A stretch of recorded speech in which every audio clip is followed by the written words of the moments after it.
আমাদের বাড়িতে পৌষ সংক্রান্তির দিন পিঠে করার নিয়ম আছে। তো সবসময় তো নিয়মটা মাকেই করতে দেখেছি, আর এই প্রথম বছর আমি করছি, কারণ এই বছর আমার বিয়ে হয়ে গেছে, তার জন্য নিয়মটা আমিই করব। এই দিকে আমি ক্ষীর বানাতে বসিয়ে দিয়েছি।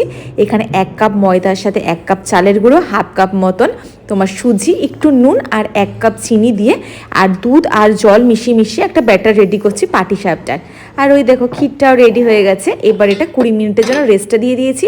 এবার একটা ফ্রাইং প্যানের মধ্যে অল্প অল্প করে ঘি দেবো, আর ঘি দেওয়ার সাথে যে ব্যাটারটা মিশিয়ে রেখেছি সেইটা এরকম গোল গোল দিতে হবে, ওই ধোসার মতন আর কি। প্রথমবার বানাচ্ছি এটা আমি, তো একটু টেনশানে ছিলাম। আর মাঝখানে একটুখানি ক্ষীরটা দিয়ে এপিট ওপিট করে সেঁকে নিয়েছি। তো এটা ফার্স্ট ট্রাই। আর সেকেন্ড ব্যাপারে আমি বুঝে গেছি ব্যাপারটা কীরকম হবে।